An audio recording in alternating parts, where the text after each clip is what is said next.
Kitab Bilangan. Kitab keempat di Alkitab ini meneruskan kisah bangsa Israel setelah keluarnya mereka dari perbudakan di Mesir.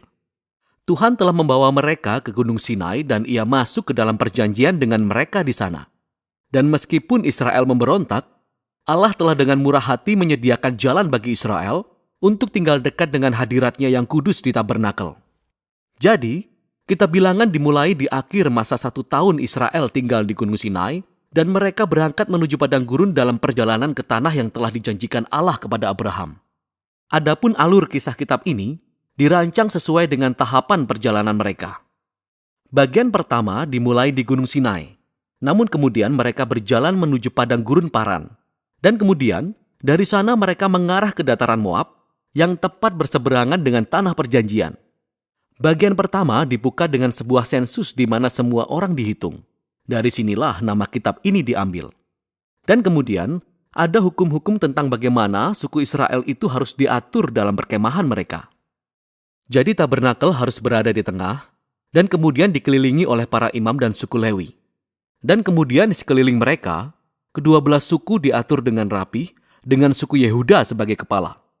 Ini semua simbol terperinci tentang bagaimana kehadiran Allah yang kudus berada di pusat keberadaan mereka sebagai umat-Nya. Semua ini diikuti dengan serangkaian hukum yang mengembangkan hukum-hukum kesucian kitab imamat. Supaya hadirat Allah bisa hadir di tengah-tengah mereka, maka setiap upaya harus dilakukan agar kemah menjadi tahir, tempat untuk menyambut kekudusan Allah. Dalam pasal 10, awan kemuliaan Allah naik dari atas tabernakel dan menuntun orang Israel berangkat dari Sinai menuju padang gurun. Dan seketika keadaan menjadi sangat buruk. Di pasal 11, bangsa ini mulai bersungut-sungut karena lapar dan haus, dan bagaimana mereka ingin kembali ke Mesir. Dan kemudian di pasal 12, kakak-kakak Musa sendiri mulai menentang dan menjelek-jelekan dia di hadapan semua orang. Perjalanan ini tidak berawal dengan baik. Bagian selanjutnya dimulai ketika orang Israel tiba di padang gurun Paran, sekitar setengah perjalanan menuju ke tanah perjanjian. Dan Tuhan menyuruh Musa mengutus 12 pengintai, seorang dari masing-masing suku, sehingga mereka dapat mengintai tanah perjanjian. Ketika para pengintai kembali, 10 dari mereka berkata bahwa tidak ada kesempatan bagi orang Israel untuk bertahan di sana, karena orang-orang Kanaan akan menghancurkan mereka.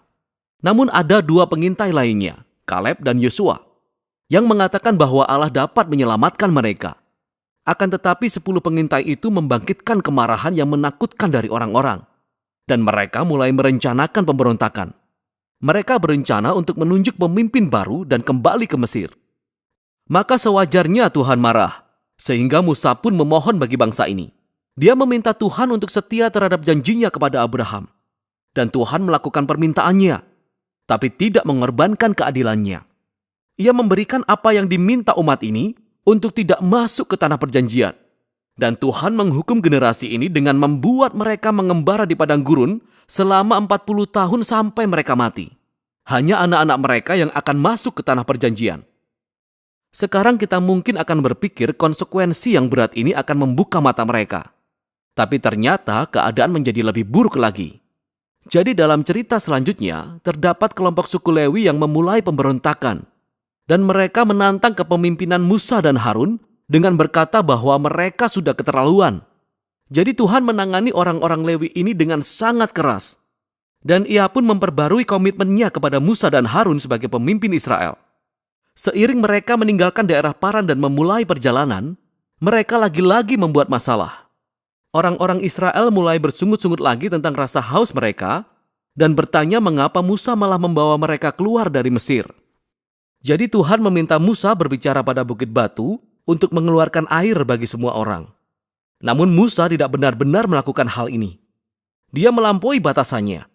Dia memukul bukit batu itu 2 kali dan berkata, "Hai orang-orang durhaka, apakah kami harus mengeluarkan air bagimu dari bukit batu ini?"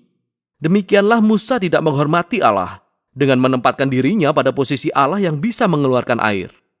Oleh sebab itu Musa membuat dirinya sendiri bernasib sama dengan generasi yang di padang gurun.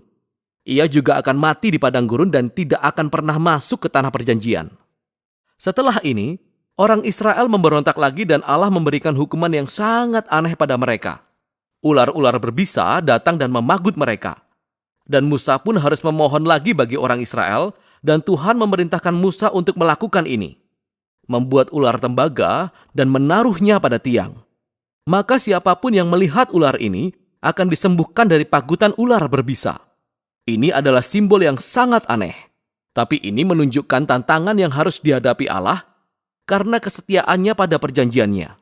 Ia bertindak benar dengan mengadili kejahatan dan dosa orang Israel. Tapi malahan pengadilan Allah berubah menjadi sumber kehidupan bagi mereka yang akan mencari Tuhan untuk kesembuhan. Dari sini orang-orang berjalan menuju dataran Moab. Bagian utama yang pertama dalam bab ini berfokus pada sosok aneh Bileam. Jadi Raja Moab menjadi panik mendapati sekelompok besar orang yang mengembara melalui daerah kekuasaannya. Sehingga dia menyewa seorang tukang sihir penyembah berhala, Bileam, untuk memperkatakan kutuk terhadap Israel. Dan setelah 3 kali mencoba, Bileam mendapati bahwa dia tidak bisa mengutuk mereka. Dia hanya bisa mengucapkan berkat atas Israel. Ingatlah janji Allah kepada Abraham dari Kejadian 12. Selain Bileam tidak dapat mengutuk Israel, Tuhan juga memberinya visi tentang Raja Israel di masa depan yang suatu hari nanti akan membawa keadilan Allah bagi semua bangsa.